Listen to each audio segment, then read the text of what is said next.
டேய் என்ன ஒண்ணு இல்லம்மா, ஒரு பொண்ணு நல்லா சூப்பரா புடவை கட்டி நிக்குது. ஒரு செகண்ட்ல வந்து கிளாமர் ட்ரெஸ்ல வந்து போயிடுது.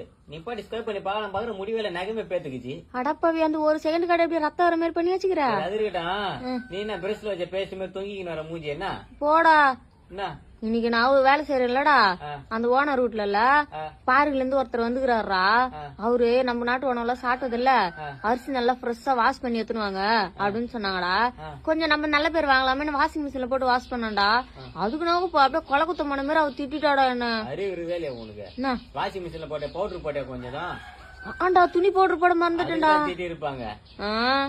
அது கூட பரவாயில்லடா சின்ன பையா. அவரு அந்த வீட்டு ஹவுஸ் ஓனர்ல அவங்க பேத்திக்கு டியூஷன் சொல்லி கொடுத்துருந்தாரு. என்ன கூப்பிட்டாரு, என்னங்க சார் உனக்கு டீ போட தெரியுமான்னாரு. சூப்பரா போடுவோம் சார், கேபிட்டல் லெட்டரா ஸ்மால் லெட்டரான்னு கேட்டா. படிச்சு கரெக்டா பேசுகிறப்பாரு. இதுக்கு போய் அந்த கத்து கத்துறான்டா அவன். ஏன் பைத்தியக்காரன் எதுக்கு கத்துறான்? அவன் தலைவலி இது குடிக்கிறதுக்கு டீ போட்டு எத்தனை சொல்லிருப்பான் பழுகுதுரா. இப்ப அங்க டியூஷன் வேலை பாத்துக்கிற போல போன வேலை எதுக்கு அதை பாக்க வேண்டியதானே. போன இடம் எல்லாம் திட்டு.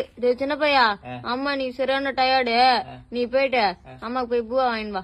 நான் போக மாட்டேன். ஏன்? நேத்து ஹோட்டல்ல போக சாப்பிட்டுங்கிறமா, பக்கத்துல ஒரு பொண்ணு வந்து சேர் போட்டு வந்தது பேரு. நீங்க சிங்கிளா கமிட்டட் அப்படின்னு கிடைச்சு சூப்பரா தேவலத்தா ஐ எம் சிங்கிள் மொரட்டு சிங்கிள் வை அப்படின்னு. அப்புறம் மைத்திரா பக்கத்துல ஒரு சேர் போட்டு சொல்லி